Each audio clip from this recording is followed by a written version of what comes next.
আমার জার্নিটা কঠিন ছিল নিশ্চয়ই, তবে আমার চেয়েও কঠিন ছিল আমার নেতা কর্মীদের।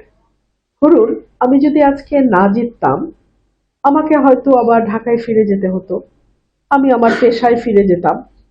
কিন্তু আমার এই যে এতগুলো কর্মী আপনি দেখতে পাচ্ছেন, সবাই বহিষ্কার হয়ে গেছে।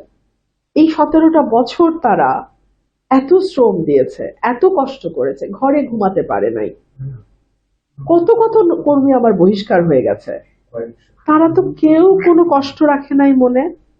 সবাই খুশি, সবাই খুশি, সবাই বলতেছে আলহামদুলিল্লাহ।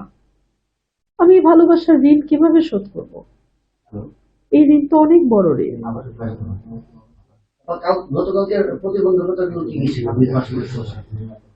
গতকালকে বিভিন্ন জায়গায় ভোট ছাপানোর চেষ্টা হয়েছে দুপুরের পর, রেজাল্ট আটকে রাখার চেষ্টা হয়েছে। এমনকি আমি নিজে গিয়ে উচালিয়া পাড়া কেন্দ্রে আমাকে খেজুর গাছের কর্মীদের সাথে আমি মারামারি করেছি, আমি নিজে মারামারি করেছি।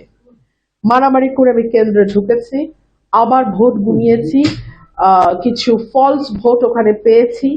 সো এগুলো সবই চ্যালেঞ্জ। কিন্তু যারা প্রতিশ্রুতি দিয়ে চলে যায়, তারা কিন্তু বেশিরভাগ দলীয় প্রার্থী। দলের মার্কার কারণে তারা জিতে আসে এবং তারপরে আর তাদের খবর থাকে না। আপনি যেটা বলছেন, আমি তো কোনো দলীয় প্রার্থী না। আমাকে যদি এলাকায় আরেকবার নির্বাচন করতে হয়, কাজ করা ছাড়া আমার হাতে আর কোনো অপশন নেই। ধরুন, আমি যদি কমিটমেন্টের কথা, ডেডিকেশনের কথা, অনেস্টির কথা বাদও দিই, আমি যদি কাজ না করি, এটা তো আমার নিজের জন্য ক্ষতিকর। তো আমার নিজেকে টিকে থাকতে হলে কাজ করতেই হবে, এর বাইরে আমার আর কোনো অপশন নেই।